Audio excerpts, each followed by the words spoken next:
When Daniel Weaver first arrived at Willow Hollow, the air felt different, too still, too quiet. The tiny village was tucked between misty hills, surrounded by an ocean of dark pine trees. The cottage he rented stood at the very end of a dirt road, facing a stretch of forest that never seemed to end. The landlord, a pale man who spoke in half-sentences, had warned him only once: "Don't wander outside after midnight, and if you hear someone calling you, don't answer." Daniel had chuckled. Country folk and their ghost stories, he thought. But when he moved in that night, he felt something watching from the tree line. Not an animal, but something that waited. That first night, Daniel unpacked boxes until past midnight. The house creaked with the shifting wind, the walls groaning like they had lungs. Suddenly the lights flickered.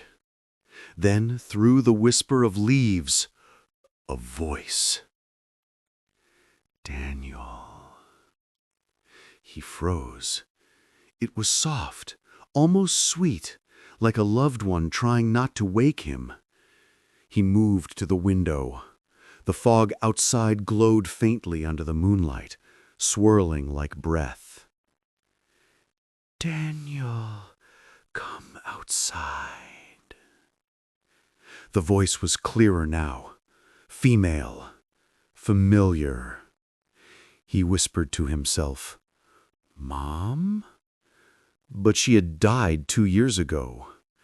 Daniel backed away, heart pounding. The voice faded, and silence pressed in like water. The next day, Daniel went into the village. The shopkeeper's wife, Mrs. Bell, refused to meet his eyes when she heard where he lived. "You shouldn't stay there," she murmured, handing him his groceries. "The forest calls people by name. They say it mimics the dead to lure the living." He tried to laugh it off. "Do you actually believe that?" Mrs. Bell leaned forward, her voice a whisper. "You think you can ignore it the first time, but it gets cleverer. It learns who you miss." That night, Daniel placed a chair against his front door before he went to sleep.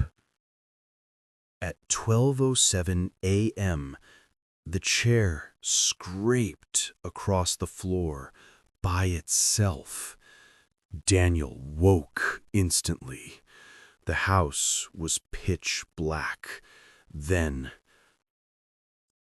tap, tap, tap. Someone was knocking. He turned on the flashlight. The sound stopped. Then, softly, from outside the door, "Danny, open up. It's Mom. I'm cold." His breath hitched. That was her voice, the exact way she used to call him when he was little. His hand reached for the lock, then stopped. His eyes filled with tears. "No," he whispered. "You're not her." The voice outside grew low, angry. "You were supposed to help me." Then the knocking stopped. Daniel didn't sleep again that night.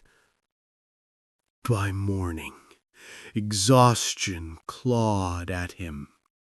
He set up his phone camera on the window ledge to record the next night. When he played the footage the next morning, his stomach turned cold. At 12:07 a.m., the fog thickened outside the window. Then, faintly, a figure appeared, pale and still.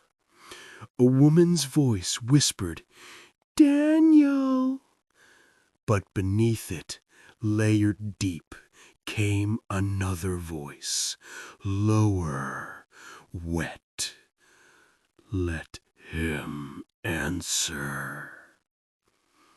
Then the window pane cracked slightly, though no one was inside. Daniel deleted the video immediately, but the whisper clung to his memory. That afternoon, Daniel followed a narrow path behind the cottage, determined to find where the voice came from. The forest felt wrong. Too quiet. No birds. No wind. The deeper he walked, the colder it became. He stumbled into a clearing. In the center stood a wooden sign, half buried in moss. "Do not speak your name after dark." Around it were small stone piles, not random, but graves. Some fresh, marked only by names carved into wood. He knelt to brush dirt from one, and froze. The last name was Daniel Weaver, and the date was tomorrow. His stomach dropped. He ran home as shadows gathered behind him. That evening, he found muddy footprints on his porch, his own shoe size.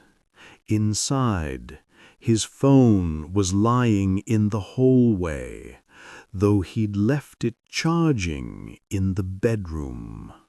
The screen flickered on. A video was recording. The camera faced his front door. In the footage, the door opened slowly, and someone stepped in. It was him. The man in the recording smiled, lifted a finger to his lips, and whispered, "Don't answer." Daniel threw the phone across the room. The screen shattered, but the voice still echoed faintly from the speaker. "Daniel." By midnight, Daniel sat trembling in the corner of his living room, clutching a kitchen knife. The house hummed with a deep vibration, like something beneath the floor was breathing. Then came the footsteps, slow, deliberate, from the hallway. He turned. Standing there was himself, identical, but wrong. Eyes black as ink, smile sharp and too wide. "You shouldn't have listened," the double said. Daniel whispered, "You're not real." "Oh, I'm more real than you think," the double said softly, stepping closer. "You came here because you wanted to hear her voice again. Now you will, forever." The lights went out. Morning came gray and hollow. Mrs. Bell came by to deliver milk and saw Daniel's car still parked, engine cold. The front door was half open. Inside, she found him standing motionless in the hallway, staring out the window into the fog. "Daniel?" she asked gently. He turned slowly, face pale and expressionless. "You shouldn't have answered." he said in a flat voice. Mrs. Bell stepped back in horror. Those weren't Daniel's eyes. Weeks later, the cottage was empty again. A "For Rent" sign swayed in the wind. At night, when the fog rolled down from the hills, villagers sometimes heard someone calling from the forest. "Daniel." The voice was soft, pleading, kind. And every few years, someone new moved into the cottage at the end of the dirt road. And every time they were warned the same thing: don't answer when they call your name at night.